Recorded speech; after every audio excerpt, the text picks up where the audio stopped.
জ্ঞান, আলো আর ভবিষ্যতের স্বপ্ন নিয়ে আবারও এসেছে সরস্বতী পূজা। এই পবিত্র দিনে উদয়নারায়ণপুর বিধানসভার ৪ নম্বর মণ্ডলের কুড়িটগড় পাড়ায় এক হৃদয়জোড়া প্রতি মুহূর্তের সাক্ষী রইল গোটা এলাকাবাসী। দেবদত্ত মাঝির উদ্যোগে সরস্বতী পূজা উপলক্ষে এলাকার ছোট ছোট শিশুদের হাতে তুলে দেওয়া হলো উপহার সামগ্রী। শিশুর চোখের ঝিলিক, মুখ ভরা হাসি আর নিষ্পাপ আনন্দ যেন এই পুজোকে আরও আনন্দিত করে তুলল।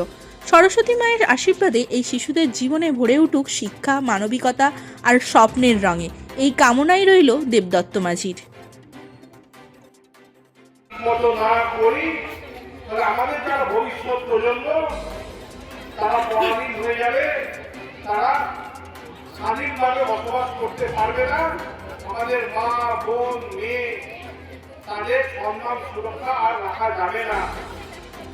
তাই জন্য আজকের দিনেও যারা সমাজ বিরোধী শক্তি, যারা আমাদের দেশকে আবার টুকরো টুকরো করতে চাইছে, তাদেরকে চিহ্নিত করতে হবে এবং তাদের সাথে যুদ্ধ করতে হবে। তারা কোনো গতি নেই।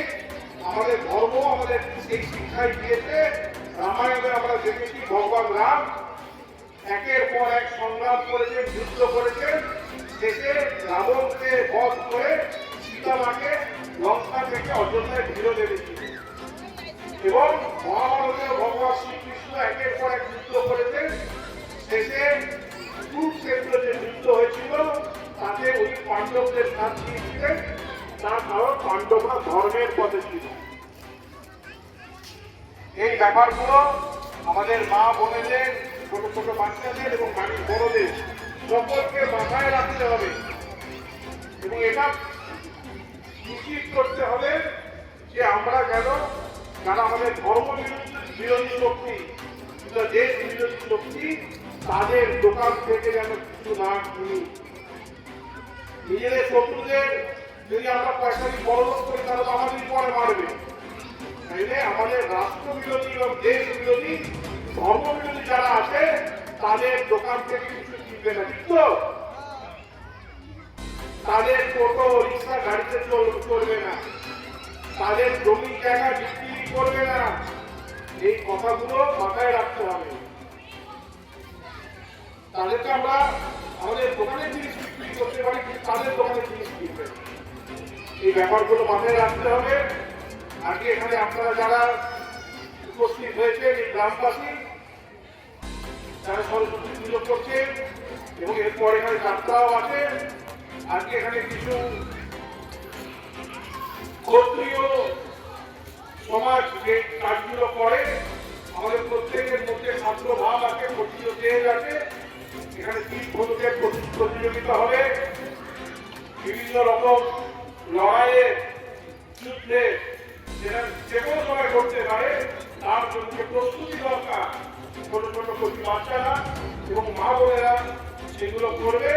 আপনারা সকলে আপনাদের যারা আশেপাশে গ্রামের বন্ধু বান্ধব আত্মীয় স্বজন আছে তাদের মধ্যে ছোট ছোট করে হোক বৈঠক করুন এবং হিন্দুদের ওপর কি অত্যাচার হচ্ছে সেগুলো নিজেদের মধ্যে আলোচনা করুন।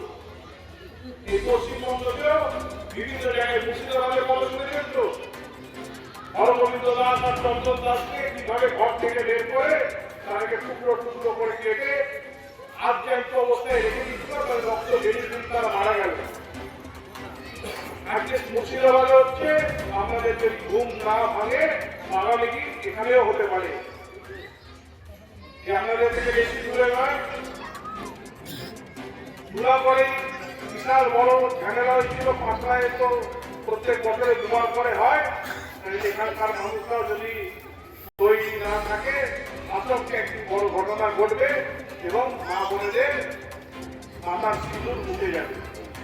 এই ব্যাপারগুলো মাথায় রাখতে হবে এবং মা সরস্বতীর আপনারা পুজো করুন, শক্তির উপাসনা করুন, মা কালী, মা দুর্গার পূজা করুন এবং নিজেদের শক্তি বৃদ্ধি করুন। আমি এইটুকু বলে বক্তব্য শেষ করবো।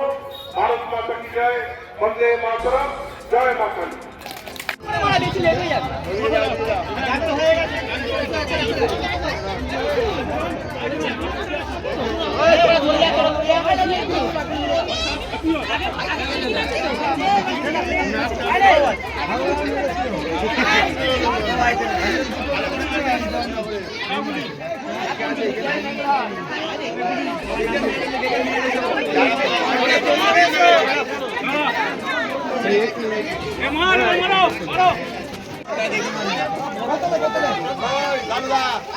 আমি